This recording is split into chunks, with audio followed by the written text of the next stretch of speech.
Hello everyone, if you're new to my channel, consider liking and subscribing. It will make me feel wonderful if you do that. Thanks. By the way, I also have another Naruto and Luffy fanfiction channel. If you are interested, link is in the description. Somewhere to Belong by Pizza Yum. Garp and Whitebeard strike a deal, and Luffy, Ace, and Sabo are sent to live with the Whitebeard pirates for 6 months. The trio and crew alike do not know how to handle the situation, but eventually they figure each other out, and the brothers find somewhere they feel like they belong. The Warlord of My Channel are Zach Travis, Garrick Russell, Ben Brownlee, Case Clark, Tristan Ward, KSG PL4Ys, Brian McKenzie. Join the channel membership if you will like to support the channel live. Adios. Ch. 7 Routine Attack. Edward Newgate was enjoying himself immensely, not that he usually wasn't enjoying himself. He had invited his 3 young guests to sit with him for a while after hearing that they had been sick. He wanted to check on them himself and invited them to sit with him for a while and had decided to tell them a few stories from his earlier years. He was now telling them the tale about how he had fought a giant single-handedly and won.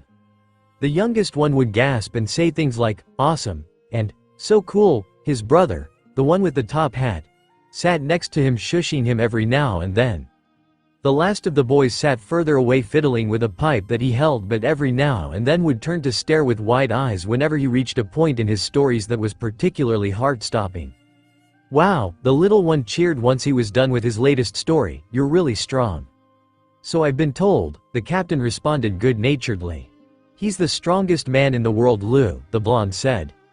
"Really? That's so cool. Settle down, Luffy," the cowboy-hatted one commanded lightly.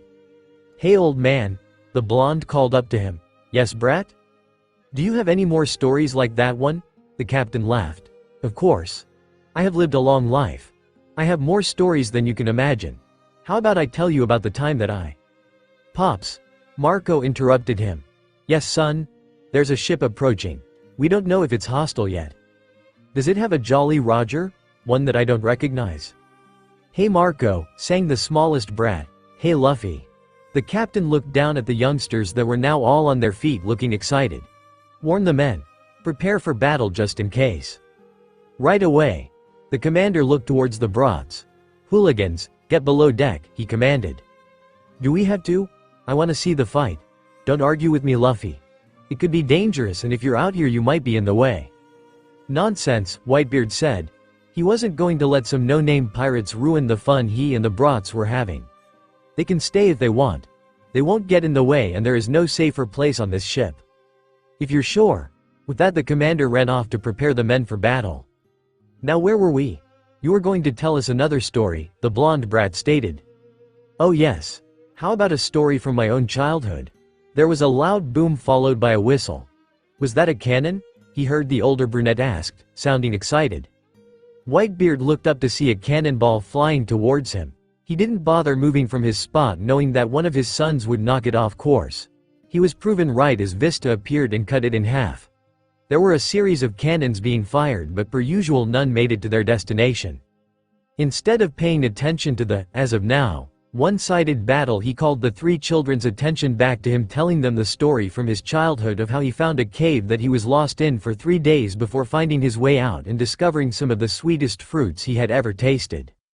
The story was interesting enough to keep their attention on him until they all felt a jolt. The 3 went flying a few feet. What had hit them? He turned towards the opposing ship to see that it had actually been able to get closer and was now sending cannons at them over a short range.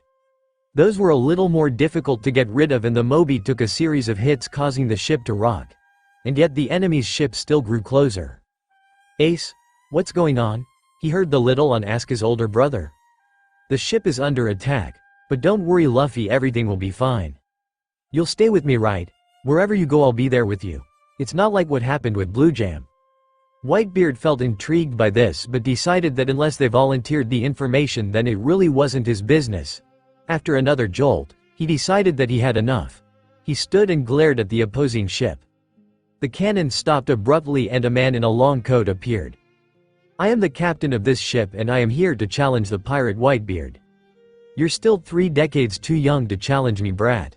Well, if it isn't the strongest man in the world, the young man mocked. I am here to take your head. The older man sighed. Try if you must. The fight didn't last long. They never did. The captain attacked and all Whitebeard had to do was hit him once and the other captain bounced 3 times across the deck of the Moby through the ship's railing and into the ocean. He was weaker than most who tried to challenge him. He must have some strong fighters on his crew to actually get as close as he had. Wow, that was so cool. The little brat cheered, turning to Whitebeard, his eyes shining, while the other 2 ran over to the railing to look over the side. Oi, back away, Marco said, dragging them back towards the captain. We don't know much about him. He might try to shoot you or something. The 2 complained but did as they were told. Whitebeard smiled down at the 3. They had handled the situation very well. The only emotion they had shown at the prospect of battle was excitement. There was no trace of fear at all. He would have to make sure that he kept them close if a real battle should break out. He wouldn't want them to get cocky and end up hurt. He's back, Thatch said, pointing toward the man that was now climbing back onto the ship looking angry. He's either really brave or really stupid, Izo commented, looking unimpressed. My guess is stupid, Haruta put in.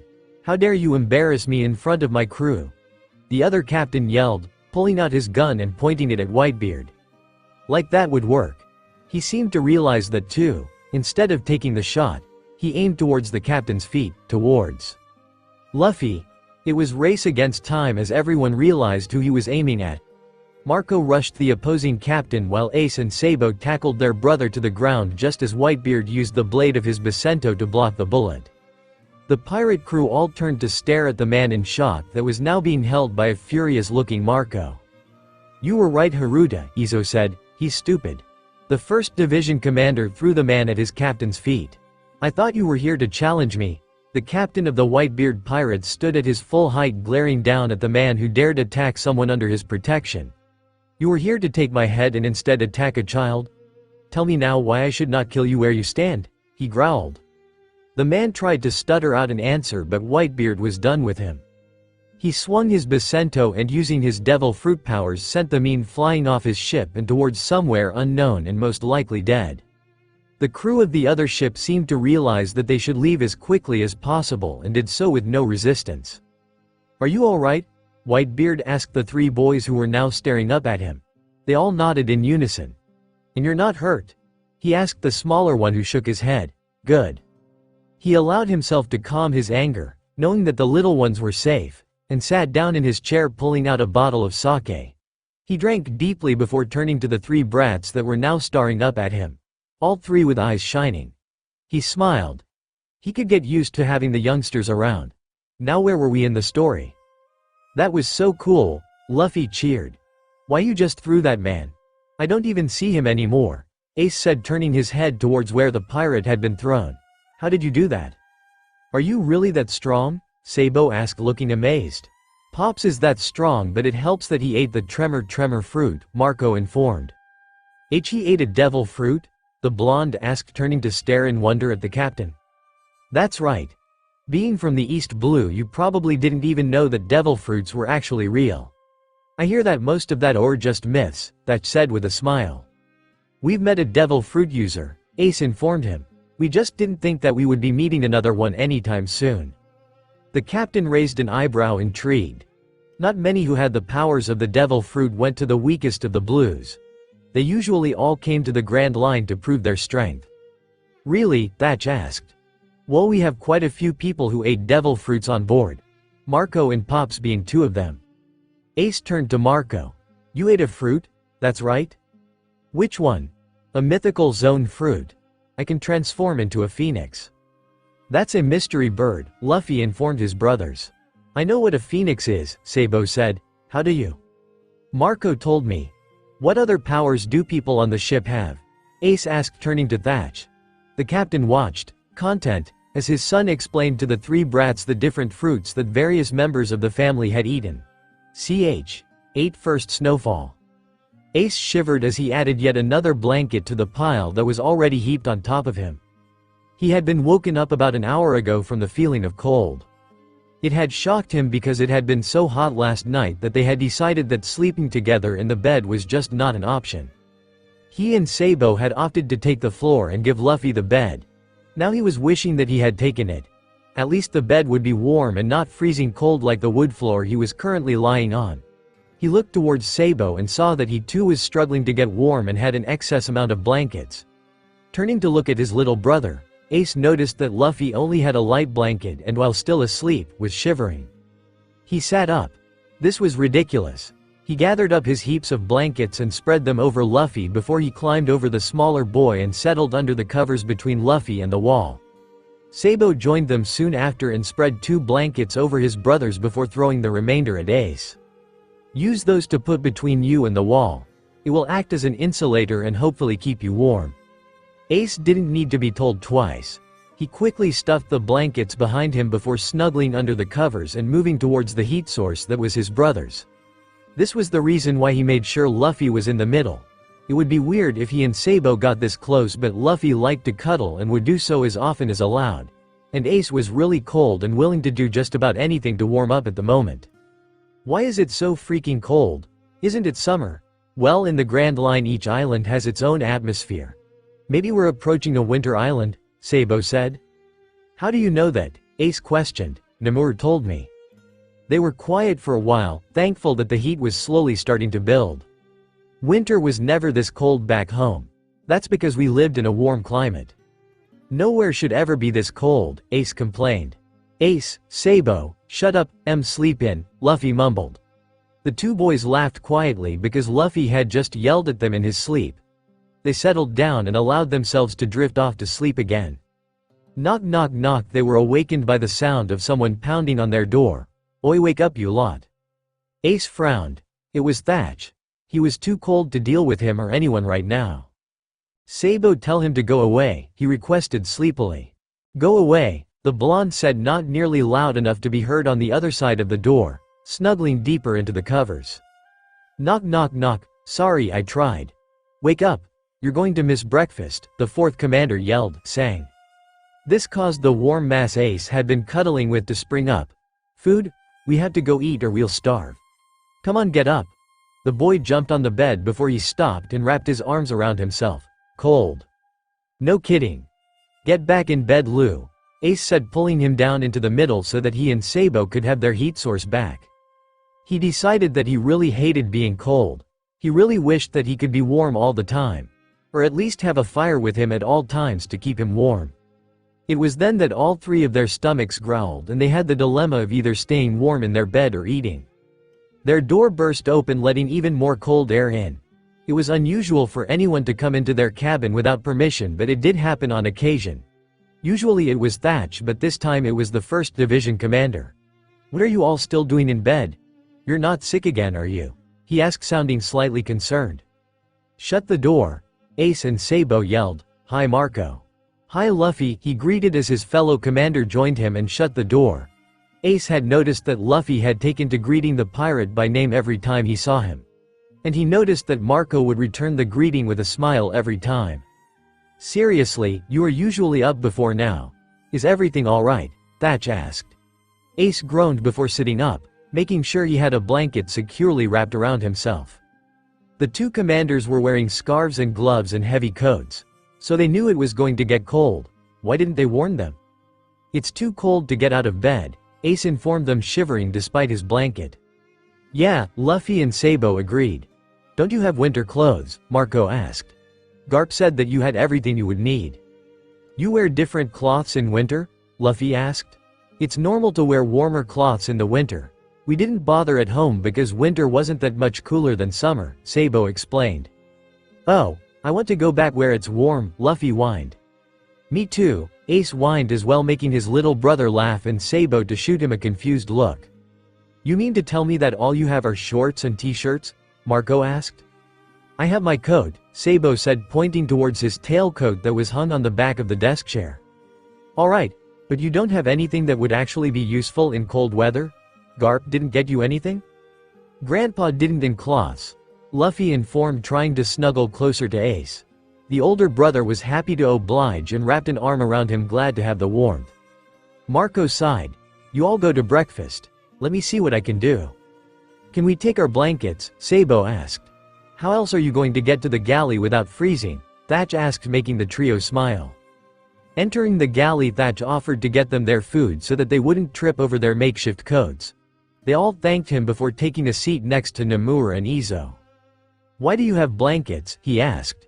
"Because we didn't know that there were different cloths for when it's cold," Luffy explained. It wasn't that they didn't know, it was that they never had to think about having warmer cloths, but Ace didn't feel like correcting him. A half-hour later they were done eating and Marco arrived with 3 scarves and old coats. "This is all I could find," he said. Sabo dived for the black coat while Ace grabbed the brown one. They both quickly put them on and frowned at how big they were. But at least they were warm. Marco helped Luffy button up a green coat that looked like it was going to eat him. "This might not work," Marco said, seeing how the sleeves on the coat Luffy was wearing was dragging on the ground. "This will have to do until we can get you some coats that actually fit in town." "No, these will do fine," Sabo said, rolling up his sleeves so that his hands were now poking out. Ace did as his brother and was pleased that he was now able to use his hands. "Here are those gloves you wanted, Commander." A deep voice sounded behind them. Luffy tensed and instantly took a step towards Ace, who wrapped an arm around him. Every time the man was in the vicinity, Luffy would get really quiet and seek out the comfort and protection his brothers would offer without hesitation. "Thanks, Teach. I appreciate it, but I think they're going to be too big, so they'll just get some when they get new coats." "If you're sure then," the large man shrugged, turned and walked away. Luffy calmed down once he was out of sight. "That's really not necessary," Ace informed Marco. "We can make do with these." "Nonsense, Luffy's going to trip too many times to actually enjoy the snow if he wears that. Besides, it won't offer enough protection from the cold if your coats are too big." "We don't have money," Sabo informed. "So we'll take what we get. Thank you for finding these for us." Marco gave them a confused look. "I know you don't have money. I'm going to buy you all some winter cloths." "You really don't have to do that," Ace said quickly. He didn't want them wasting their money. He didn't want his new friends to start thinking of him as a burden. "I like this one," Luffy said, flapping his arms, giggling when the sleeves flopped around. "Look, they're flying." "Well, then you can wear that one until we get you a new one," Marco said, turning towards the 2 elders disappointed. "Oh. You're my responsibility. If I want to get you new coats and gloves, then you will be getting new coats and gloves. Isn't that right, Thatch?" "I can buy Ace's," the other commander offered with a look that was daring Ace to argue. "I'll get Sabo's," Nomura volunteered. "So I guess that means it's you and me short stack." Luffy giggled at the nickname. "No, really, you don't have to. We'll just outgrow them soon anyway," Ace protested. "You don't need to waste your money." Suddenly Ace had 3 Division Commander of the Whitebeard Pirates glaring down at him. "It is not a waste of money to make sure that you don't freeze to death," Thatch said in a very deep and slow voice. If he had been saying anything else, Ace would have thought it was a death threat. "And just for that comment, we're getting you new pants, shoes, and shirts," Marco said in the same voice. At that moment Luffy, who had been running around to see his sleeves fly, stepped on one of them and smacked into the floor face first, breaking the tension. "You alright, Lou?" Ace asked. He knew Luffy would be fine, he was rubber, but he really wanted to change the subject. "Ha ha ha. That was fun." "Of course it was," Sabo said sarcastically, helping Luffy to his feet, making sure that he wasn't still stepping on the sleeves of his coat. "Alright, so shopping first and then playing in the snow," Thatch decided, ushering the boys towards the door. "What snow?" Luffy asked, cocking his head to the side. "It's cold white stuff that falls from the sky," Ace told him. "Like rain?" "I think so." "Oh wow. Please tell me that you have at least seen pictures of snow before," Thatch said. "Well, obviously Ace knows what it is," Nomura said. "Sabo told me. I read about it in a book once." "Well then, you're about to see the real stuff," Marco informed as he picked up Luffy and jumped off the ship, gently putting him down after he landed. Is that snow?" Luffy asked, looking around the island amazed. "Yup. All the white stuff is snow. Stay close, there are animals that are hiding in it and won't hesitate to attack." "Really? I want to see." The straw hat wearer took off, running towards where the snow looked deeper. "Luffy, come back here," Ace shouted, chasing after his little brother. It was about 10 seconds later that he was lifted off the ground by the hood of his coat. "Didn't Marco just say to stay close?" Thatch asked. "I didn't want Luffy to get eaten by anything again," The older brother rationalized his actions. The man nodded thoughtfully. Good excuse. He grinned at the pirate. Do that again and I'll tie your sleeves together so they won't fly anymore, Marco told Luffy as he carried him back towards the group. No, don't do that, then stay next to me, fine. 3 hours the brothers were outfitted with everything they would need for winter fun. Sabo had a blue coat, he wore a red scarf and gloves. He refused to take off his top hat. Ace had an orange coat with black gloves and a scarf. He also refused to take off his hat, saying that it matched his coat. Luffy had a red coat and yellow gloves and scarf. He wanted everything to be red, but Marco wouldn't let him. No one even bothered trying to buy him a new hat. And true to their word, the pirates had also bought the boys long pants, boots, and long-sleeved shirts. I want the other coat, Luffy said, looking in disappointment at his non-flying sleeves. I thought red was your favorite color, Marco asked in mock confusion. It is? Well then, isn't this coat better? The boy thought for a moment before deciding that this coat was indeed better because it was red and not green. Ace laughed. Marco was getting good at taking care of Luffy. It was nice knowing that there was someone other than him and Sabo that could take care of his little brother if they couldn't do it. Naturally they would still take care of their brother no matter what. But it was still nice know there was someone that could help if needed. See, isn't that better? Thatch asked Ace as they stepped outside the store. He had to admit the new coat was a lot warmer than the one he had just been wearing. Yeah, but you still shouldn't have spent your money on us.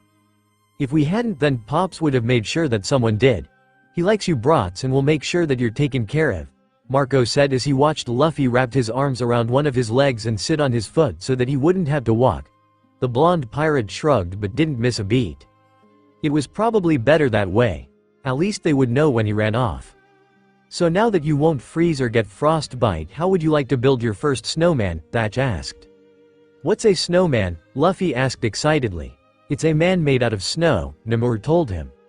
Really? That's so cool, you shouldn't have said that.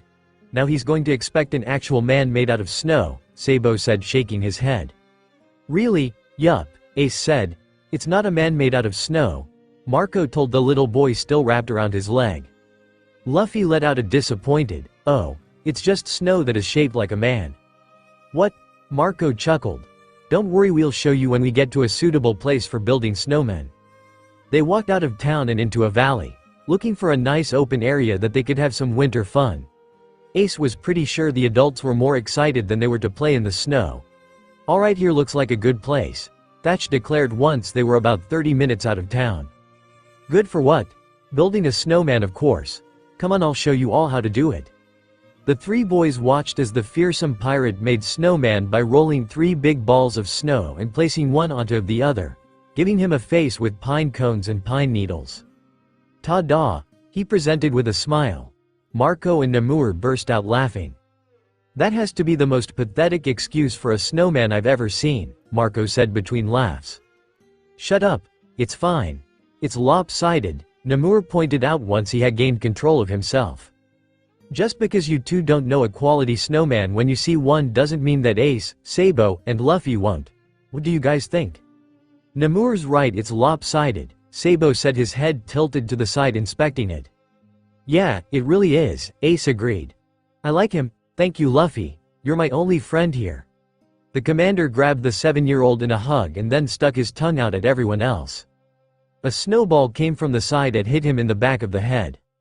Oi, what was that for Marco? We're having snowball fight, the man informed and threw another snowball, this time at his friend's face. You are so going down, Thatch yelled, dropping Luffy and scooping up handful of snow. The three boys watched as the adults started pelting each other with snow. Why would anyone want to get snow thrown in their face? Ace asked, cringing at the idea.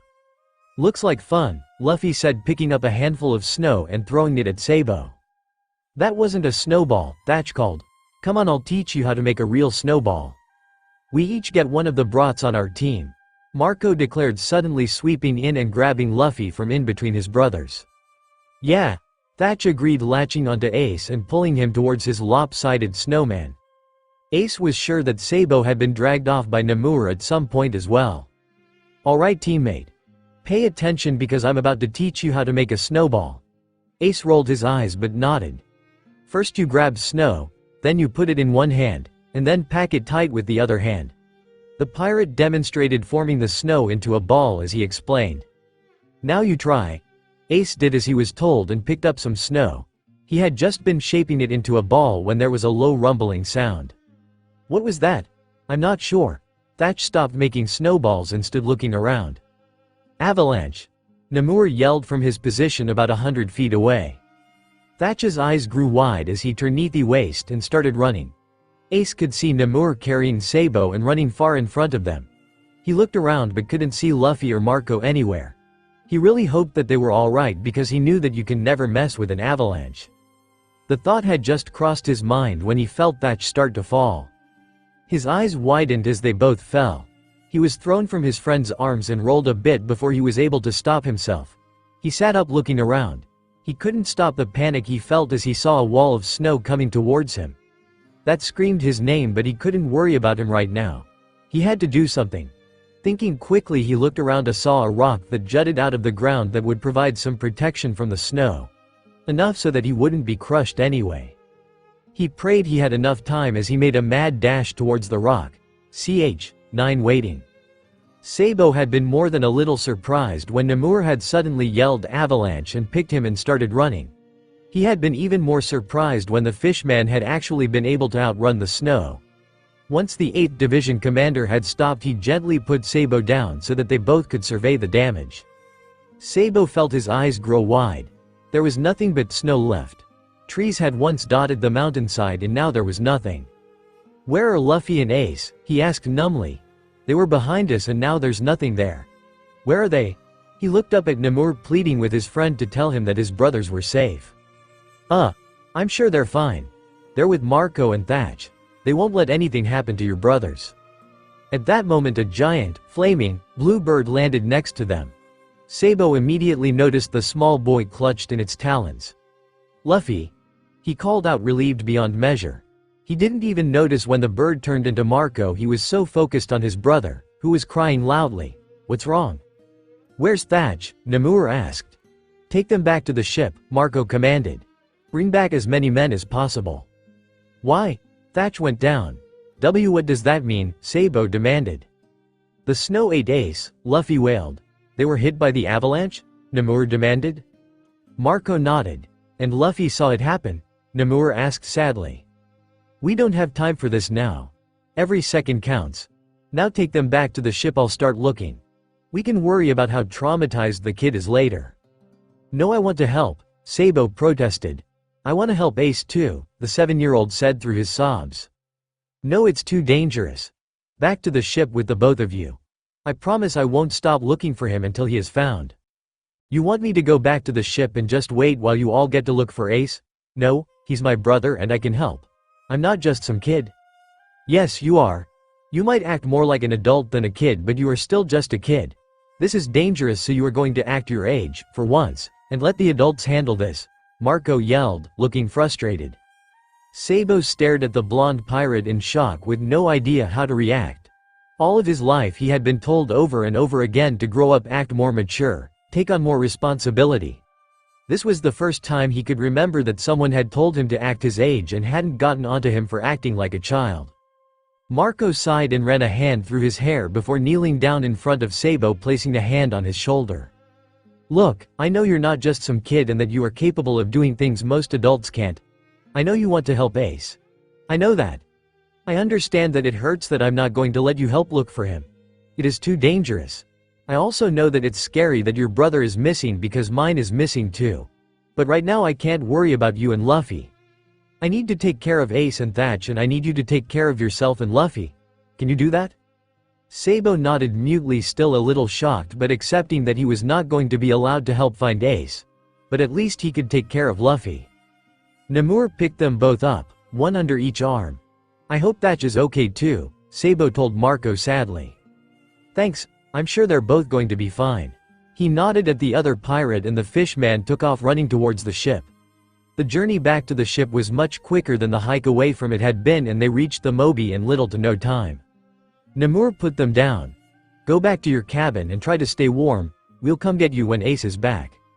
There was no question about whether or not Ace was going to be back. It made Sabo feel better that he was so confident. Sabo nodded before taking Luffy's hand and dragged the still crying boy towards their room. It was going to be a long day and he really needed his little brother right now. As he walked back towards the cabin, he heard Namur shout, "Oi, all men available.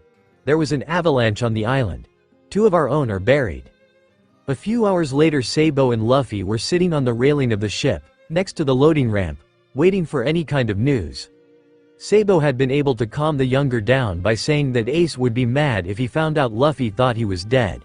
He was able to keep him calm by telling him different stories that he had read when he lived with the nobles and was able to sneak storybooks into his room at night. He was about to tell Luffy about Goldilocks and the 3 bears when a group of men appeared at the tree line. They appeared to be carrying something. He stood up, hopeful that it was something about his brother. "No, put me down. I have to go find him." Sabo was happy and disappointed at the same time to hear Thatch's voice. He and Luffy jumped down, hoping that they were going to be able to talk to him. "Calm down, Thatch," Vista said, pushing him back so that he was lying down on the makeshift carrier again. "Ace is in good hands. He'll be found in no time. You need to rest. That avalanche did a number on you. There's a chance that you have hypothermia and you definitely have a few cracked ribs and your ankle is messed up. He was my responsibility. I dropped him. If I'm hurt, how bad is he? How the hell could I drop him?" "Thatch," Sabo called as they climbed onto deck. He wanted to ask if they found Ace, but it was clear they hadn't, and he squashed the desire. "Oh God. Sabo. Luffy." The man paled, even more so than he already was, when he saw them. "I am so sorry." No one tried to push him down again as he sat up, leaning on arm. "I tried to get to him. I did." "Did you try your best to help him?" Sabo interrupted. "Of course I did." "Then that's all we can ask. Thank you." It hurt to say. He wanted to yell and scream and blame everything on the man, but he didn't cause the avalanche and he tried to protect Ace the best he could. Blaming Thatch would just hurt others and probably himself. Taking a deep breath dulled the ache, and he knew that he had meant every word he had said to the pirate. "You should take care of yourself now. We don't need to worry about you too." For some reason the pirate found this funny.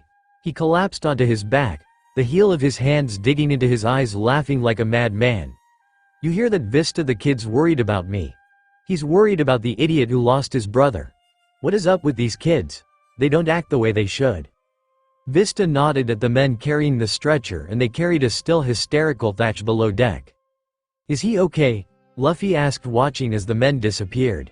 "He's a little out of it right now," the swordsman said, looking awkward. "Why did he say we don't act the way we should?" Sabo questioned. "He was just expecting you to blame him for what happened because he blames himself. I think it would probably make him feel better if you were mad, because then he wouldn't have to be mad at himself." "Grown-ups are weird." Sabo chuckled, turning to his little brother. "I agree with you there, Luffy. Do you want to go see if Dr. Lyra will let us visit Thatch once he's feeling less crazy?" "Yes. Then let's go. You're oddly calm about the situation," Vista noted as he walked with them. "Well, you all found Thatch, so that means that there is hope for Ace, and at this point I am just going with no news is good news." He looked up at the swordsman for confirmation. "Right?" The man smiled kindly. "Right." They arrived in front of the infirmary as the men that were carrying the stretcher were kicked out. "Demon Witch, we just wanted to make sure he'd be okay," one mumbled, but the 2 boys heard it anyway. "We're going to leave now. Will you be alright?" Vista asked Sabo. "Everyone, except a few lookouts, is working on finding Ace. I could find you something to eat before heading back." "Not hungry," Luffy said, sliding down the wall and landing with a soft thump. "I don't think either of us could eat right now," the blonde said, sitting next G, an arm around him and pulling him into his side. "We'll just wait here until a nurse comes out and we can ask if Thatch is ready for visitors." "If you're sure, we're all going to head back." "Good. The more people looking for Ace the better," Sabo said, his voice cracking on the last world. What if they didn't find Ace in time? What if he never saw his brother again? This was almost as bad as the fire. The only thing that made it slightly better was knowing that at least Luffy was safe. He bit his lip, trying to stop the tears he knew were about to come. He didn't want to cry, not now when there were 10 other people around to watch him. He hated crying. Ace was going to make fun of him if he did. He felt the tears start falling. Luffy's arms were slowly inching around him, going further than what would be considered physically possible. "Luffy, don't," he scolded. The last thing they needed was for Vista and the others to find out about Luffy's powers right now. He didn't feel like dealing with everyone's reactions at the moment. The arms disappeared. He looked down at his little brother as he felt him scoot away. That's not what he wanted at all. His grip tightened on his brother's arm and he pulled Luffy onto his lap, wrapping his arms tightly around the smaller boy. He knocked Luffy's hat off so that it was now hanging from the string around his neck and buried his face in his brother's hair, letting out a sob, embarrassed that he hadn't been able to stop it. "Sabo?" Luffy questioned, voice shaking.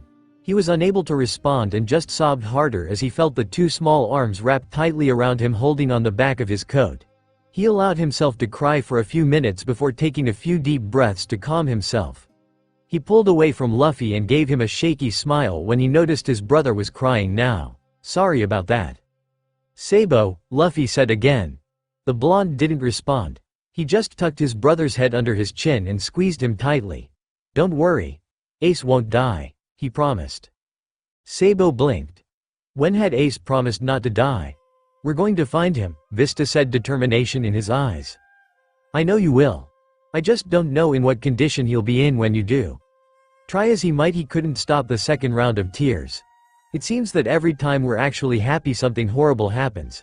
It's like we're not allowed to be happy, and when we are, we're punished. He was sobbing again by this point. He felt a large hand squeeze his shoulder, offering comfort. The blonde looked up to see the commander kneeling next to him. "Sabo. Things just happen. There was nothing you or anyone else could have done to stop that avalanche," the swordsman said. "You're not being punished for being happy or anything like that. It's a good thing that you're happy here.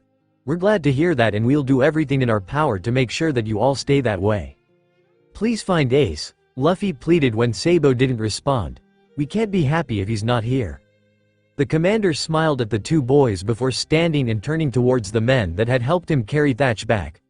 "All right, men. Let's get back to the search. No one stops until Ace is found," Vista commanded, and the pirates with new determination left the two boys in the hallway. Just the two of them, and Sabo allowed himself to cry until he fell into an uncomfortable sleep. Sabo rubbed his eyes, frowning at how much they hurt. He really hated crying. He looked down at Luffy and noticed that he was asleep. He sighed and rested his head against the wall, giving his brother a tight squeeze. He didn't know how long it had been since Vista and the others had left, but knew it had been a while. Would Dr. Lyra let him and Luffy in to see Thatch now?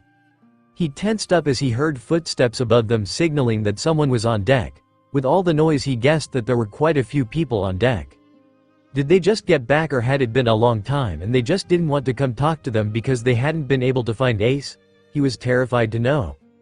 He turned as he heard footsteps coming towards them. His heart stopped as he saw Namur and Vista coming towards them, talking in low voices.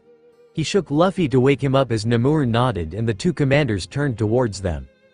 "I didn't think you'd still be here," Vista said, surprised, looking down at them. "I fell asleep," Luffy said before smiling sheepishly at Sabo. "So did I," Sabo said with a wobbly smile. He wished they would tell him about Ace. He didn't want to have to ask. "Sabo," Namur said softly. This was it. They were going to tell him that his brother was dead. He looked up to see the fish man smiling at him. "It's all right. We found Ace. He's fine, in better condition than Thatch even. We were all actually looking for you too." Both boys jumped up. "He's all right. Where is he?" Vista nodded towards the deck, and that was all the prompting Sabo needed before he took off running. Luffy right behind him. They burst onto the deck and instantly heard a familiar voice calling, "Sabo, Luffy, where are you?" "Ace!" The both screamed at the same time. There was the sound of hurried footsteps, and then he was there standing in front of them. Sabo was going to cry again if he didn't watch himself. Luffy tackled Ace to the floor in a hug, laughing as he did so. "Ace is back," he sang happily. Sabo didn't even think before joining them and creating a three-way hug, laughing the entire time. "Did you miss me or something?" Ace asked, grinning from ear to ear. "Yes," Luffy answered. "Don't you ever do something like that again," Sabo yelled. "I'm used to worrying about Luffy in that way, but not you. You do stupid things that can get you killed. Luffy is the one who gets lost and eaten by things." "Eaten? I didn't get eaten." The snow ate Ace, Luffy said seriously. Snow can't eat people, stupid, Ace said, rolling his eyes, pushing his brothers off and standing up. Yes, it can. Luffy exclaimed, jumping up. Sabo stood and couldn't help the ridiculous grin that spread across his face. How did you survive? I found a big rock that had a ledge that I sat under. It blocked the snow from crushing me, and it even left enough room for me to breathe okay until Marco found me. Marco found you? Luffy asked, looking happier than ever. Yup, Ace said with a laugh. Oi! The pirate in question walked up to them. There you are. Vista told me you two haven't eaten since breakfast. Seeing as it's late, you will eat dinner and then straight to bed. Ace, now that you've seen your brothers, you had to go see Lyra. She needs to look over you to make sure that the exposure to the cold didn't do any damage. We've all had a stressful day, so please don't argue with me. Luffy jumped onto the first commander, hugging him around the middle. Thank you. Thank you. Thank you. It's just dinner. Sabo joined Luffy in hugging the man. You found Ace, he clarified. No need to thank me for that, Marco said, patting both of them on the head. I found him because I wanted him to be safe. Sabo felt his grin widen. The pirate had no idea how good he had just made Ace feel. The idiot was always wondering if people wanted him dead or not, and here Marco just said that not only did he want him alive, but he wanted him safe too. Thank you for keeping your promise, Sabo mumbled. I don't make promises I can't keep. 10 nightmares and devil fruits. Luffy shot up, holding back a scream, trying to banish the images of Ace being swallowed up in the snow again. He bit his lip, trying to muffle the sound of his cries. Seeing Ace buried in all that snow had been one of the scariest moments of his life, and now he was having to relive it every night since they had left the cold island. He squeezed his eyes shut, hoping to stop the tears, but it was no use. He quickly grabbed his pillow and pushed his face into it, making his cries almost silent. Every night for the past 2 weeks he had terrible nightmares about snow-eating Ace, sometimes literally. His brothers had been supportive and caring in the beginning, but over the past few nights he could tell that they were getting tired of him. Which is why he had been as quiet as possible when he woke up, hoping to not awaken his brothers. He had been successful the past 2 nights, and it would seem tonight as well. He looked up at the bed where both Ace and Sabo were sleeping soundly, not bothered with images of evil snow. He desperately wanted to crawl into bed and curl up in between them, in his usual spot, but he wouldn't wake them up again. He rearranged his blankets until he decided they were comfortable and laid down, staring at the ceiling, clutching his pillow to his chest. Tonight his nightmare had been one of the worst. Instead of just Ace, the snow also got Sabo and Thatch. Marco had tried to save them, but the snow ate him too. Luffy almost started crying again just thinking about it. He shook his head and started to think about Shanks instead. Shanks was always fun to play with, and so Luffy would just remember some of the adventures he had had with the red-haired man. He felt himself smile thinking about the time that he and Shanks had snuck into an apple orchard and gathered as many as they could carry and spent the rest of the day eating them while Shanks told him stories about being a pirate. That had been a really good day. He slowly drifted off to sleep with a smile on his face. The next morning at breakfast he sat on a bench yawning next to Sabo and across from Ace and Namur. He was really tired. Stupid Shanks. Thinking about him made him dream about sea monsters and one that was big enough to eat the Moby. He whimpered at the thought. What's wrong, Lou? Sabo asked, looking concerned. Nothing, he said, looking down at his plate, stabbing at his egg and bringing the piece that broke off to his mouth. Hey guys, what's up? Thatch asked as he joined them, holding his ribs as he sat down to ward off some of the pain he was still in as he sat next to Ace. The man hadn't talked to them for 4 days after the incident. Luffy still didn't know why, but he started hanging out with them after Marco talked to him, which was good because Ace really liked Thatch. Something's wrong with Luffy and he doesn't want to tell us what it is, Ace answered, glaring at the youngest. Sabo's eyes narrowed. You had another nightmare, didn't you? No, nightmares? Thatch asked, looking at the boy in concern. He's been having them since the avalanche, and you're a terrible liar, Luffy, Ace said, looking unamused. I'm not having nightmares, honest. It's not like I dreamed about snow-eating people again, he said, looking around to see if anyone noticed his lie. Wow, he really is a terrible liar, Thatch stated in mild surprise. Luffy couldn't lie to save his life, Ace said. Ain't that the truth? Sabo mumbled before letting out a sigh. Luffy, if you had a nightmare last night, then why didn't you wake one of us up? You were getting tired of me waking up, so I stopped waking you up, Luffy said, disappointed that he was found out. Wait, you're still having nightmares and your solution was to just stop waking us up? Luffy thought for a moment of how to answer that. Finally he settled for a simple nod of his head and a yes. This caused the other two boys to groan. How much sleep did you get last night? Ace asked. I dunno. Great, now he's going to be whiny and cranky all day, Sabo complained. Luffy looked down. He didn't want his brothers to be mad at him. That's why he didn't wake them up, but they were still mad at him. It seemed like he couldn't do anything right. He rubbed at his eyes hoping to stop the tears that he felt coming. He completely missed the looks of concern he got. Hey Luffy, how about me and you find a game to play while your big brothers finish their chores? Thatch asked in an excited whisper. Luffy shook his head. He liked playing games, but for some reason he didn't want to. I had to help with the chores. It's okay, we'll take care of it, Sabo said. You can go play. I don't wanna play, he mumbled. Fine then, Sabo sighed. Just finish your breakfast, maybe you can take a little nap or something to make you less cranky. Luffy looked at his plate that was still half full. For some reason he just wasn't hungry anymore. Ace, do you want the rest of my eggs and pancakes? I'm not hungry anymore. The fork that had been halfway to Ace's mouth dropped out of his hand and Sabo spit his juice out across the table. Both turned to look at him in surprise. Sabo's hand was on his forehead. You're not sick again, are you? No, he shook the hand off.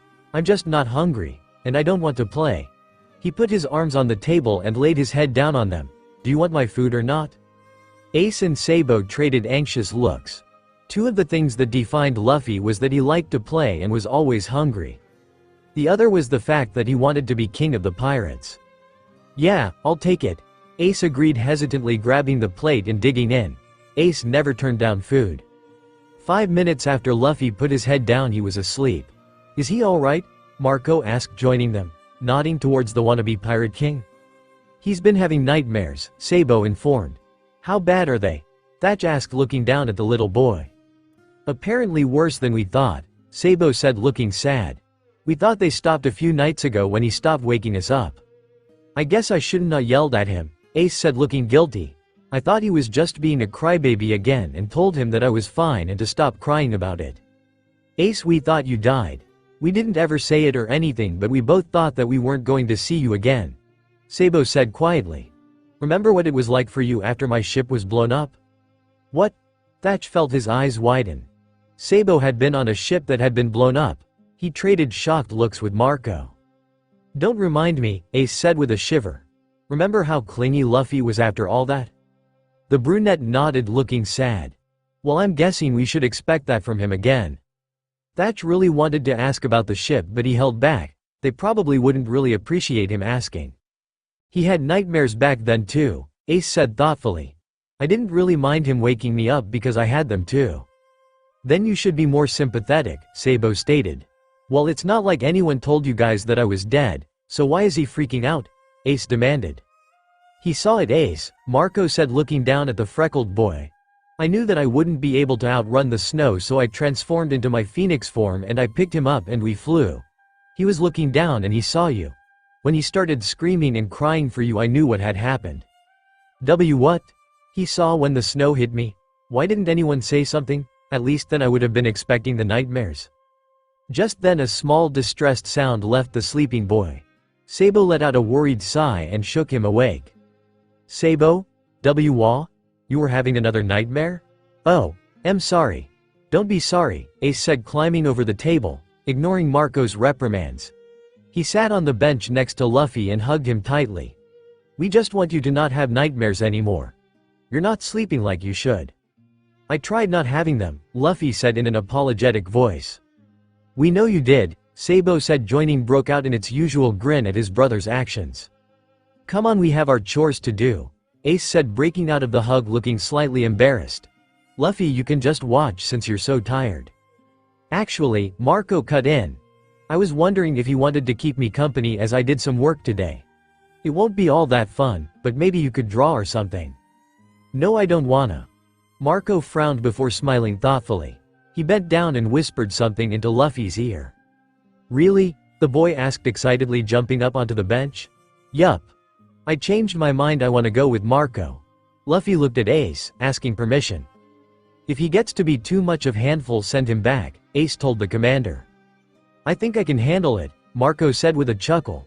He reached down and picked up the small boy. I wonder what got him so excited, Ace said as they watched the two walk out. Yeah, Marco doing work is not all that interesting, Sabo agreed. Oi commander, we got to go. A voice of one of the men from his division called to Thatch. Right, be there in a few minutes, he called back with a wave of his hand. Where are you going? Sabo asked. Pops is sending me on a mission. I should be back late tonight or early tomorrow morning at the latest. Have fun, Ace said smiling. I'll try, Thatch laughed, standing up, gritting his teeth at the pain any sort of movement caused. It was bearable at least. He walked across deck and bid farewell to Pops before boarding the smaller ship that had been set aside for his mission. It wouldn't be that hard, and he was hoping that he would actually be back sometime that afternoon. Marco smiled as he watched Luffy literally bounce around his room. Normally he wouldn't have allowed it, but the poor kid was just so down, and for some reason the boy said that his brothers insisted that he keep his powers a secret from everyone, even those on the ship. Luffy said it was something about Garp being mad about something. He had to wonder when the last time Luffy had been allowed to stretch as much as he wanted. Marco knew how hard it must have been. Once you ate a devil fruit, it became a part of you. To deny it was difficult and even sometimes painful. Marco had to transform at least a little each day just to feel right. He laughed as Luffy grabbed onto the end of his bed from across the room and sent himself flying into the wall, landing with a smack. He would have been concerned, but the boy had burst out laughing after he landed on the ground. Having fun? The pirate asked. He wasn't going to get any work done while he had a rubber boy bouncing around his room, so he might as well chat with him. Aha! Thanks for letting me stretch in here. I really missed it. I know what you mean. It's hard not to use your powers, huh? Yeah. A hand stretched out, grabbing the end of his desk. As the limb shrunk, the boy came sliding across the room, giggling, towards him. Sometimes I forget that I'm not supposed to use them, and Ace and Sabo get really mad. Even though no one ever notices, he said sadly. I wish that I could stretch when I wanted. Marco wished he could too. But if he encouraged Luffy to and the other two found out, they'd be after Marco's head. And he was pretty sure if they tried hard enough, those two just might get it. They'd probably use Luffy as a distraction. He shook his head, clearing his mind of murderous, overprotective older brothers. Two sets of fingers appeared at the end of his desk, followed by a little face looking up at him curiously. Hey Marco? Yeah? Do you think being rubber is a stupid power? He cocked his head to the side. Do you? Marco imitated the little one's actions. No, I think it's neat. Then that's all that matters. Ace says it's stupid, he pouted. Well, I'm sure that's just Ace being Ace, and he actually think they're really cool. He just doesn't want you to know that. Do you really think so? Yup. Marco could tell that Luffy was just excited to tell someone about his powers as he grinned. Did you know that you can hit me and it doesn't hurt? No, I didn't know that, but you should probably still avoid getting hit.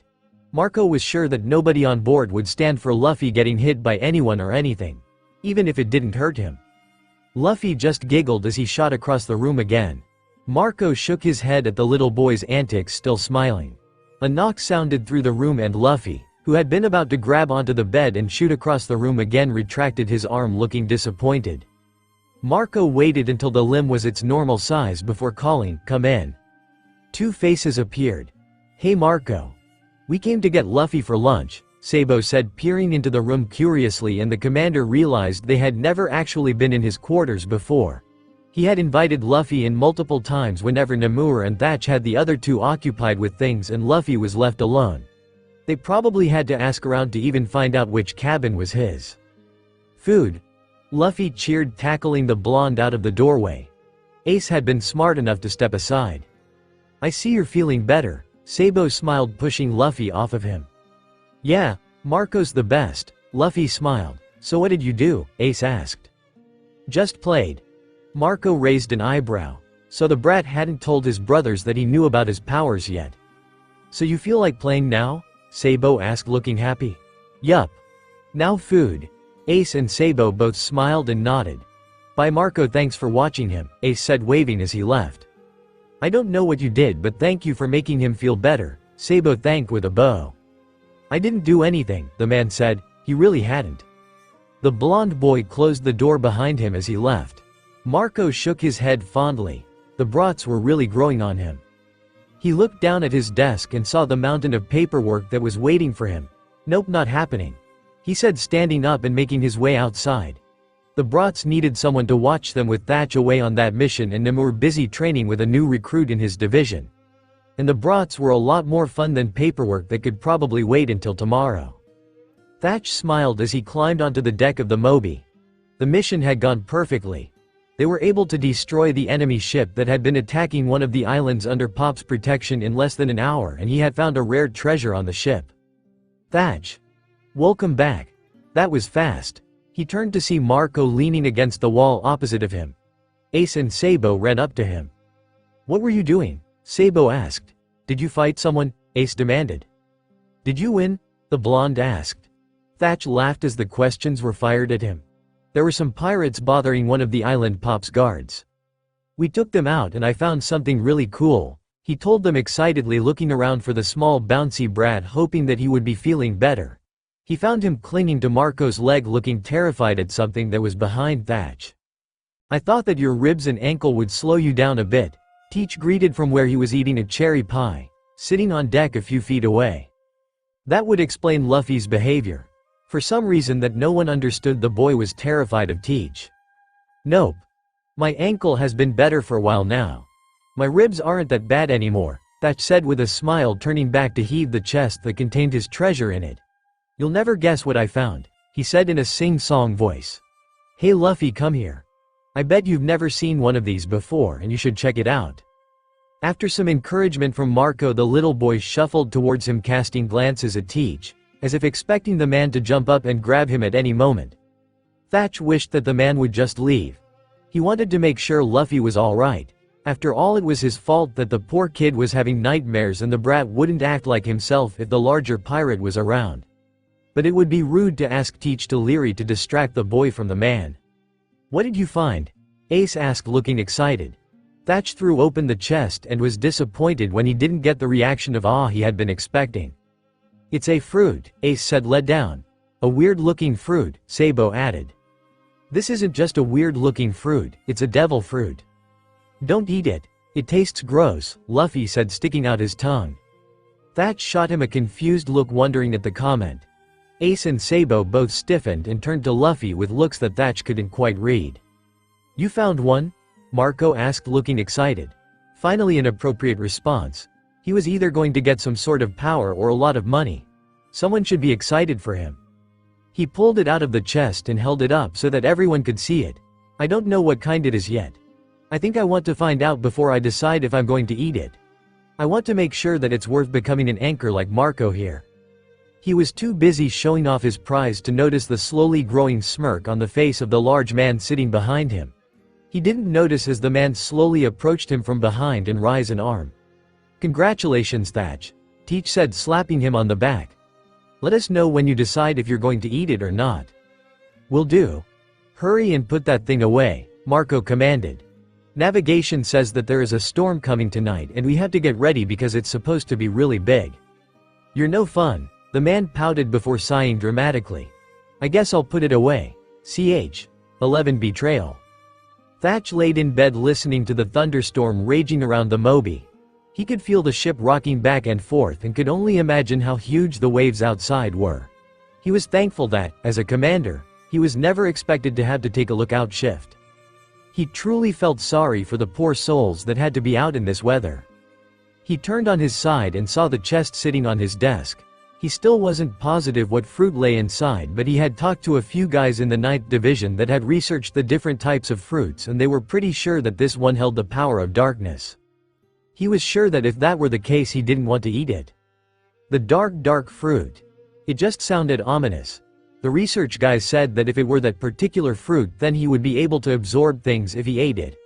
There were also a few rumors that the dark fruit had the power to absorb and stop other devil fruits.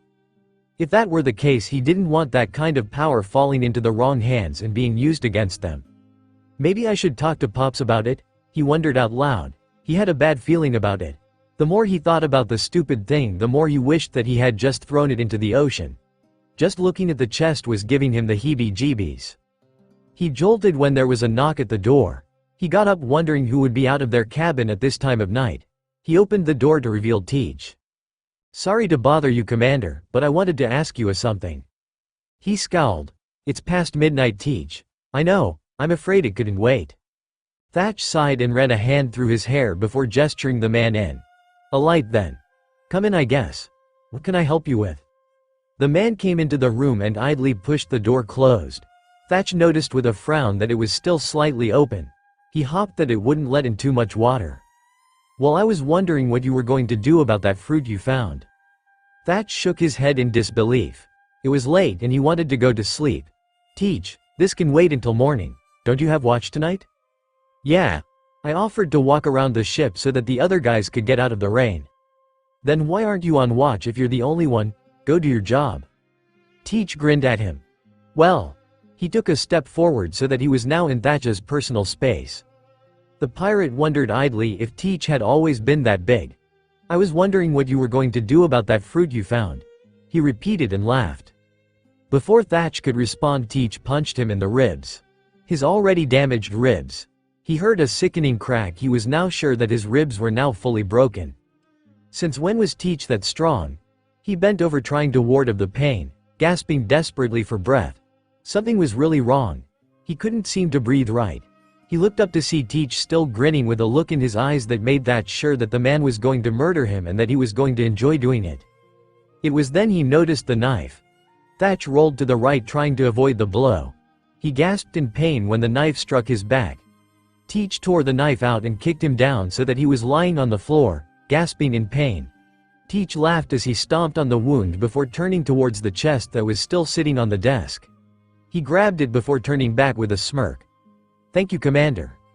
I can assure you that this won't go to waste." He left, closing the door behind him. Thatch wanted to scream, to yell, to hit the bastard his damn smug face.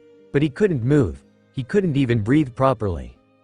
It was then that Thatch started praying to every deity that he had ever heard of, none of which he really believed in, that someone, anyone, would find him before it was too late. He didn't want to die. As his vision grew blurry, he heard more than saw his door burst open and in ran 3 small figures. He was able to make out 3 very familiar, very young faces staring at him. Oh God. Please not them. Anyone but them. He didn't want them to see this. Luffy was going to have more nightmares. Ace and Sabo were startled awake by a sound of distress. It wouldn't have woken them if they hadn't been expecting and waiting for it. Finding out that Luffy had stopped coming to them about his dreams was a distressing thought for both of them. Learning that Luffy had purposely slept on the floor as to not bother them was downright unacceptable. He had tried to settle on the floor again that night, but Ace and Sabo weren't going to put up with that. He had been firmly pushed onto the bed and then sandwiched between the 2 older boys so that they would notice when he was upset. They were determined to make sure that Luffy slept most of the night, and this was the best way they could think of how to do it. They both sat up quickly, Sabo grabbing Luffy's arm and shaking him awake. "Luffy, you're having another nightmare." "Sorry," he mumbled when he woke up enough to do so. "It's all right," Ace reassured. He had felt really guilty about yelling at Luffy about his nightmares now that he knew that Luffy had actually seen when the snow covered him. He would have been terrified had their positions been switched. "Was it the snow or the monster this time?" Sabo asked, bringing his little brother into a comforting hug. "Monster," Luffy said quietly, burrowing into Sabo's arms. It was big and dark and had a scary laugh. It ate Thatch. Sabo looked at Ace. That was new dream. In the past 2 weeks they have heard everything from snow-eating people, a snow monster eating them, a monster eating Shanks, among other things, but they hadn't heard of a dark monster eating Thatch yet.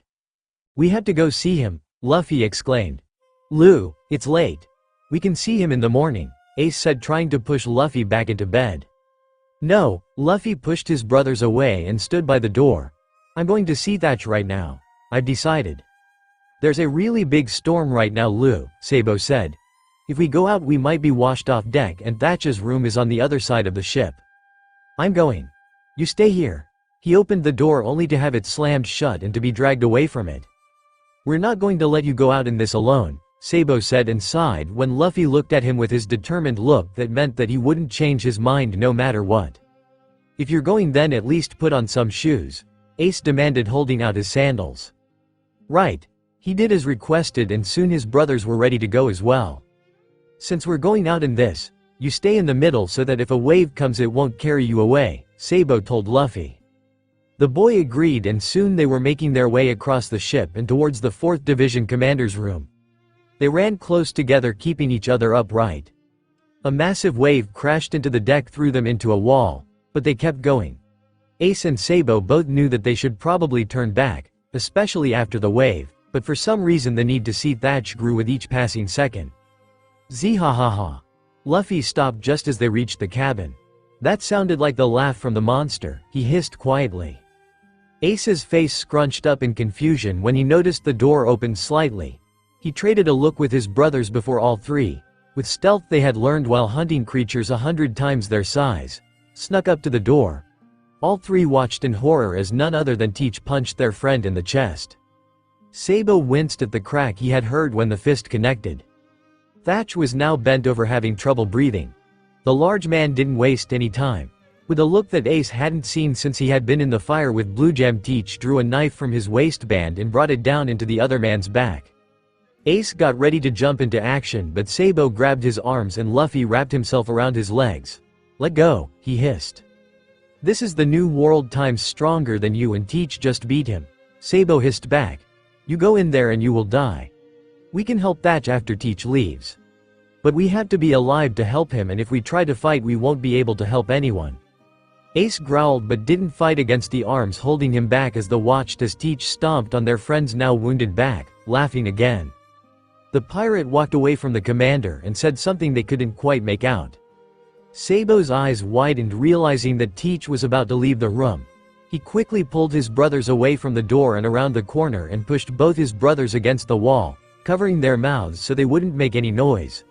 This man was dangerous and wouldn't hesitate to kill them. He had just murdered someone he had supposedly been friends with for years. What were 3 kids to him? Sabo grew tense as the man walked right past them carrying the chest Sabo knew had the fruit that Thatch had been so excited about in a large bag. Luffy and Ace pulled him closer to them and all 3 dropped to the ground, trying to become as small as possible so they wouldn't be noticed, each not daring to breathe. They watched tensely as the hulking man quickly loaded a boat, climbed in, and then lowered it into the ocean. Not wasting any more time, they ran back to the room and pushed open the door, flying into the room only to stop and stare in horror. It was so much worse up close. Sabo was vaguely aware that the man was breathing and so he was still alive. "Thatch," Ace called in a shaky voice. His friend, his best friend, was lying there staring up at them. He was bleeding, a lot, gosh there was a lot of blood, and was shaking his head before he passed out. Luffy was the first one to move. He wasn't sure what to do, so he just fell to his knees, ignoring the growing pool of blood, and started shaking the man, calling his name. This caused the other 2 to jump into action. "Luffy, stop. We don't know how hurt he is. If you shake him you might make it worse," Sabo said urgently. "We need to stop the bleeding." Ace put pressure on the wound. "Right," Ace said, covering the wound with his hands. "With the blanket," Sabo yelled. The blanket would do better at stopping the blood than Ace's hand could. "Just move." The blonde pushed both brunettes away from the man and grabbed a blanket. Bunching it up, he put it on the wound and leaned against it with all his body weight. He really didn't know what to do next. They needed help. "Ace, go get the doctor or a nurse or something." "Right." Without hesitation Ace ran out the door. "Luffy, go get one of the commanders," he demanded. "What? Marco?" "Go get Marco." Luffy nodded once before running out the door and around the ship towards Marco's room. Sabo was right, if anyone could help then Marco could. He was running so fast he didn't have time to stop himself and he smacked into the door and was bounced back. He shook his head before sliding up to the door and pounding on it. Marco had had a peaceful night despite the storm that was going on outside. He actually worked on some of the work he had put off earlier that day in favor of hanging out with the trio of brats on board. It had been fun. He had even gotten to go to bed early and was having a very nice dream about a curvy blonde when a loud thump interrupted his dream. He blinked, wondering what that noise was. He looked around looking for the source of the noise. Someone started pounding on his door. He sat up confused. No one came and knocked on his door this late. Not even when they were under attack. He was generally left alone when he found time to actually sleep. It was a little annoying on the one night he had been able to get to bed early someone was trying to ruin it. Marco, help, Marco, Marco, he stumbled out of bed and towards the door. That was Luffy. Luffy was at his door after midnight screaming his lungs out for help. Thoughts of the last time one of the brats had woken someone up in the night passed through his mind. Were Ace and Sabo okay? He threw open the door and looked down. His heart stopped at the sight. There was sweet, innocent, happy little Luffy completely soaking wet, hands and knees covered in blood, and tears running down his face. He fell to his knees frantically checking the child for any injuries. What happened? Are you okay? Where are Ace and Sabo? He demanded. Marco, Thatch is hurt. He needs help right now. Thatch? Where is he? In his room. Confused about what was going on, the commander scooped the boy into his arms and, ignoring the various crew members that were now exiting their cabins and looking on curiously, he ran towards his brother's room. When he arrived, he felt his heart stop for a second time. Lyra was there with 2 nurses working furiously, yelling out orders and getting ready to move Thatch. He put Luffy on the ground before turning fully to the doctor. What's going on? Alice, one of the nurses, responded. We're not sure. Ace said that Thatch was attacked and stabbed. We think one of his lungs was punctured. We need to perform surgery right away to repair it. Move. Marco was pushed out of the way by the other nurse and Thatch was carried out of the room and towards the infirmary. Marco, what's happening? He turned to see the remaining commanders staring at him questioningly. Vista was standing in front of the others looking as confused as Marco felt. Half the ship was woken up by Luffy and the other half by Ace. Thatch was attacked. He's going into surgery right now. That's all I know, he said, shaking his head numbly. He couldn't believe it. Thatch had been attacked while on the Moby. The very idea seemed inconceivable. One of his brothers had been attacked while he was home. Who would attack us in the middle of this storm? Haruta asked angrily. I don't know. Marco heard himself say, wondering who would be brave enough to sneak on their ship and attack their family. Who's on watch? Maybe they saw something. Riley's on watch, Jozu informed. So is Nathan and it was Teach. A quiet voice broke the conversation. All the commanders turned their attention towards Ace, who was now standing in the doorway. His hands were in fists. He was shaking and looked as if he were barely holding in his anger. Marco noticed that he too was covered in blood. Ace, that is a serious accusation, Izo said. One that you shouldn't say unless you're absolutely sure. We saw him, Sabo said, joining Ace. He loaded up a boat with a big bag and he had the fruit that Thatch found. What are you doing here anyway? Vista asked. Luffy had a nightmare about Thatch getting eaten by a monster and wanted to see him. He wouldn't take no for an answer, Sabo shrugged. So he came and saw Teach on the way. Marco narrowed his eyes. There was something that brats weren't telling them. Whether on purpose or out of shock, he couldn't tell. What's going on? A deep voice demanded. All the commanders turned to see their captain. Marco stepped up. Thatch was attacked. We have reason to believe that it was Marshal D. Teach of the 2nd Division that did it. That is a serious accusation. What evidence do you have? Ace and Sabo claimed to see him fleeing the ship with the devil fruit that Thatch found earlier today. Haruta came out of the room. His fruit is gone, she confirmed. Is Thatch all right? As of now he's still alive, Marco said. Lyra is getting ready to perform surgery on him. Very well. Ace, Sabo, Luffy. The 3 boys shuffled up to the giant man. Are you positive you saw Teach leaving? Yes, sir, Ace answered for them, not an ounce of hesitation or uncertainty in his voice. Izo. Yes, Pops. Get them cleaned up and bring them to my room. The rest of you, I want you to do a head count. I want names of everyone not on board. Make sure nobody else is hurt. If Teach is indeed missing, then it is safe to assume that he is the one that attacked your brother. If Thatch recovers, he will be able to confirm or deny this. Get to work. Ch. 12 Aftermath. Luffy silently followed Izo's as the man ushered them into a room with a big bathtub. You 3 get cleaned up. I'm going to go find some new cloths for you. You can just leave those here, someone will clean them for you. Or burn them. The last sentence was mumbled, but Luffy still heard what he said. I'll be back in a few minutes. If you need anything, don't hesitate to ask anyone. The door was shut, leaving the 3 brothers alone. Ace and Sabo immediately stripped and climbed into the large tub and both snatched a cloth and started scrubbing themselves clean. Luffy grabbed a cloth of his own before dipping it into the water before rigorously rubbing the cloth on the back of his hand as hard as he could, hoping that the now dried blood would come off easily. He didn't really mind blood. He got hurt all the time, so blood wasn't something he wasn't used to. But he really didn't like Thatch's blood on him. It reminded him that his friend was hurt and he hadn't been strong enough to help fight against Teach. He wanted to help Thatch, but Sabo had been right. There was no way that they could fight someone that could hurt the commander. Luffy, stop. The 7-year-old was shocked when he felt someone grab his wrist and stopped him from scrubbing. He looked up at Sabo, who was now pulling the cloth out of his hand. If you keep that up, you're going to make yourself bleed. Luffy looked down at his hand and noticed that there was no longer any blood on his hand, but it was now a bright red and looked raw.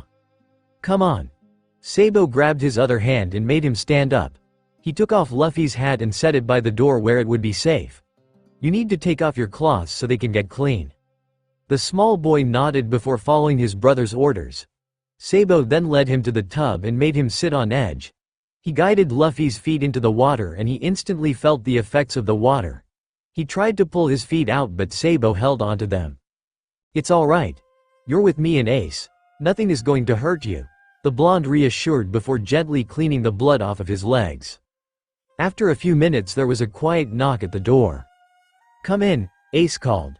Izo opened the door and placed a pile of clothes next to Luffy's hat. I brought you something to wear.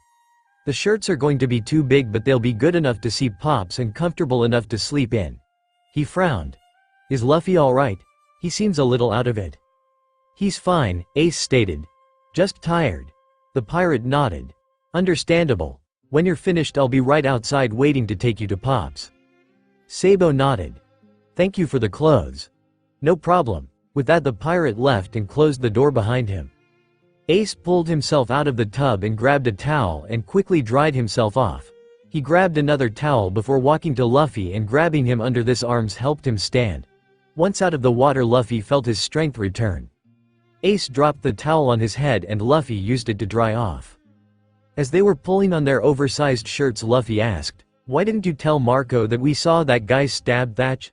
He had been wondering since they had told the commanders that they had seen Teach leave the ship. Sabo and Ace traded looks before the blonde answered. They might be mad that we didn't help Thatch fight. That I didn't let Ace help Thatch fight. That's stupid, Luffy mumbled. The others wouldn't be mad at them. Especially since it seemed like a lot of the crew, especially the commanders, were a lot stronger than they were. And Sabo had a good reason for them not to fight. Because they didn't fight they were able to help Thatch get the help that he needed. Like you know anything about it, Ace said before opening the door and stepping out of the room.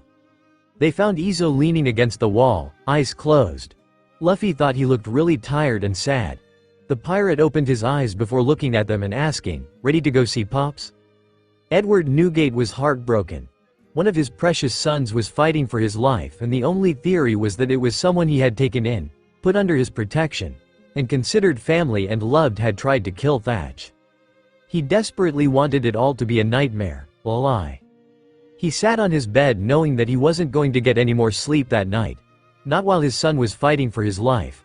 Not until he knew for sure that Teach had been the one to attack Thatch. He heard a knock at his door and knew it was Izo delivering his 3 guests. Come in, he called. Hey Pops. How are you doing? He smiled at his son's thoughtfulness. I'll be better when I know how Thatch is. I'm sure Lyra will send up a nurse soon to let you know what's happening. She's a good girl. She won't make all of us worry for long, he agreed. Izo smiled at him softly. So where are the brats? He asked. He was anxious to talk to them and hear the entire story from them. They're here, Izo said, gesturing outside the door. The 3 filed into the room looking down. They were clean and thankfully there was no trace of blood on them. The old pirate didn't like seeing one so small covered in the stuff. He couldn't help raising an eyebrow at the choice of attire Izo had made. Each had on a too large shirt, his mark clearly visible on the front of each shirt. Just a thought, Izo said before leaving and shutting the door behind him. He chuckled at the boy's forwardness. It was obvious that Izo was sending the message that he wanted the brats to be part of the family.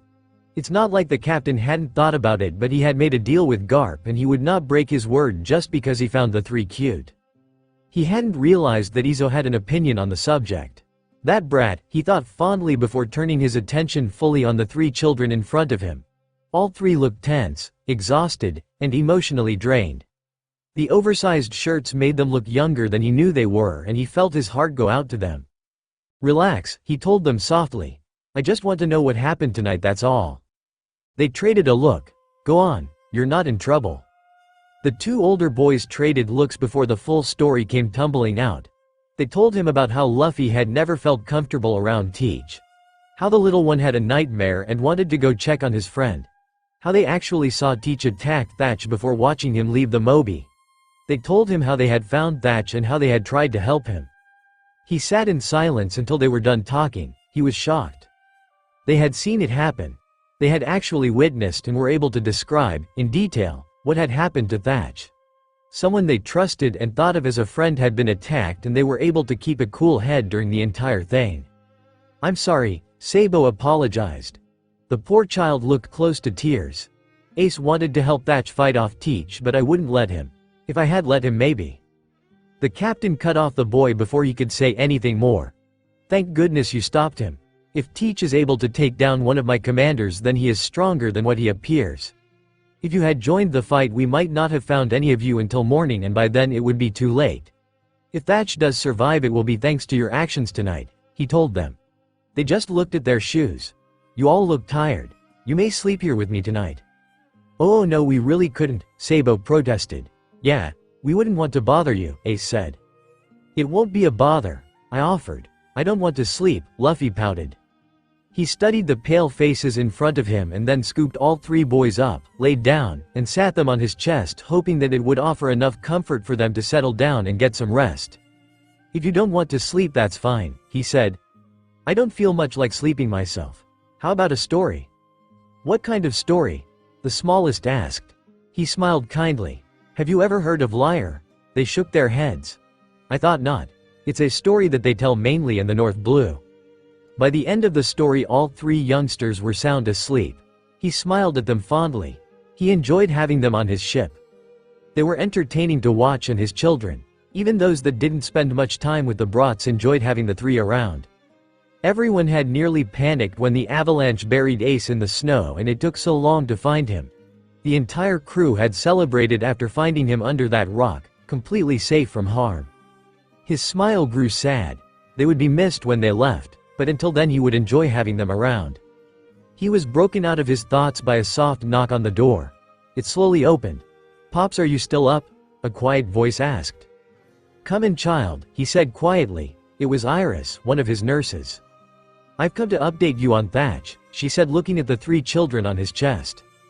"Go on," he encouraged, keeping his voice low as to not disturb his sleeping guests. "Tell me what's wrong with him." "Well, he was stabbed in the back. Luckily the knife missed the spine. He lost a lot of blood, so we had to give him a transfusion. His ribs, which were cracked from the avalanche, are broken now, and one pierced a lung. This is what Lyra is most concerned about. She was able to get the bleeding under control and is now working on repairing the lung. It is a little worse than we initially thought. Thank you for letting me know. Please keep me updated. I'll probably be awake for the rest of the night, and even if I'm not, please don't hesitate to wake me." "All right. I'll see you later, Pops." She hesitated by the door before turning back to him. "Is it true what they are saying? Was Thatch attacked by someone on the crew?" "We are doing some fact-checking, but unfortunately I am positive that's what happened." "Oh, I'm sorry, Pops. I know this must be hard for you." "It's hard for us all, child. But we will figure it all out. Now off with you before Lyra gets upset at you for being gone so long." She smiled at him. "Good night." "Good night. Try to get some rest when you can." The door closed softly, leaving him alone with his thoughts and the three sleeping boys. Marco did his best not to stomp around deck and show just how angry and frustrated he was with the situation. His best friend, his brother, was attacked by someone, most likely Teach, and was now undergoing a surgery that would hopefully save his life. It was now just after dawn, and he had just finished checking his division and second division. Teach was indeed missing and was the only one in the first two divisions that was.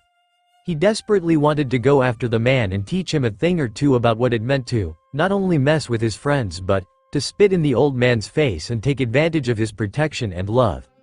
Just thinking about it just made him too angry to do anything but seethe about what had happened. "Calm down," Haruta said, walking with him as he approached Pop's door. The information was gathered and now it was time to report. After what happened, how can I calm down?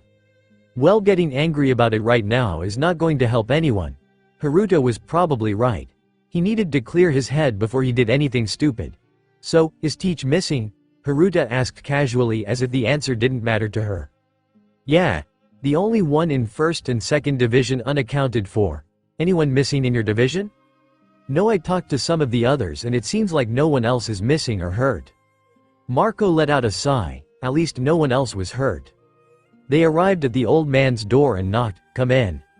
They walked into the dimly lit room and saw the old man, not drinking like usual, but humming a soft tune.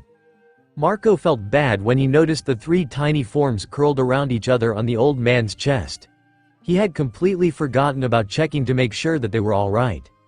"Teach is missing?" "Yeah, he is," Marco confirmed. The old man didn't look surprised as he nodded his head. "I have no doubt that he is the one that attacked your brother. I'll go start looking for him. He won't get away with this," Marco said. 2nd Division was under his command right now, so it was his responsibility to take the man out. "No, I have a funny feeling about this. We will not be going after him. At least not yet." After the command was given, the old man started humming again. Marco stood stunned at what his father had just said. Someone had attacked the family and he wasn't supposed to go kill the bastard. All right. He would not question Pops on this. He would do as he was told and hopefully, eventually he would be able to go after the monster that had committed the ultimate sin on a pirate ship. A distressed cry filled the room and Luffy sat up, tears in his eyes. Marco felt bad for the little guy. How many nightmares had he had in the past few weeks? The events of the night would probably not help him either. "Hush, little one," Whitebeard soothed. "It was just a dream. Nothing can harm you or your loved ones while you're with me." Marco watched in fascination as Luffy was able to calm down after the words were spoken. The little boy looked up at the giant man and silent understanding passed between them, and a spark that Marco knew very well entered into the old man's eyes. He had seen that look in his father's eyes whenever the man decided that he wanted something. He wanted the brats to stay. Hopefully they wouldn't have all of the Marines after them when the old man got what he wanted. Marco had no doubt that they could take on the entire Marine force if need be. It would just be annoying to do so. "The sun is up," Luffy observed. "Do I have to keep sleeping?" The old man chuckled quietly, as to not wake the other boys. "No, but you are more than welcome to stay." "Is Thatch better?" he asked, looking hopeful. "Not yet." Luffy seemed to be distressed by this news. "I'm sure you'll be fine though," the old man reassured, but it didn't seem to work. Luckily Marco knew just how to distract the kid. "Hey Luffy, the cooks woke up early so breakfast should be ready by now. Want to go get something to eat?" He perked up for a second but then looked down at his brothers. He shook his head and laid back down. "I'll wait for Ace and Sabo." Marco didn't know what to do, so he just nodded his head. He was sure that would cheer the brat up. "Well, if you're sure, I'm going to go see if I can get any news on Thatch. If you need anything, Pops, don't hesitate to ask." "Thank you, son." Arriving at the infirmary, he noticed that the entire 4th Division was sitting outside the door and looked as if they had been there for a while. There were many men from the other divisions, including a few of the commanders. It would seem that everyone was waiting anxiously to hear news on how their brother was doing. Marco took a seat next to Vista and buried his face in his hands. He wanted to cry but refused to do so. He wouldn't cry. That wouldn't help anyone at this point. And Thatch wasn't dead yet. They sat in relative silence for another 42 minutes and 26 seconds before the door swung open and Lyra stepped out. Poor woman looked utterly exhausted. She rolled her eyes at seeing all the men lining the hallway. "Don't you people have jobs to do?" she demanded, hands on her hips before sighing. Commander Thatch was hurt badly during the attack. He sustained multiple injuries. He was stabbed in the back, has some bruises, broken ribs, and a punctured lung. He is currently under sedation and intubated and will stay that way until his lung has healed enough to take him off the machine. He is still currently alive and I intend to keep him that way. Now get lost all of you because only Pops and the commanders are allowed in to see him for the time being. I have to go update Pops, and when I get back I want all of you gone." Marco let out a breath he hadn't been aware that he was holding.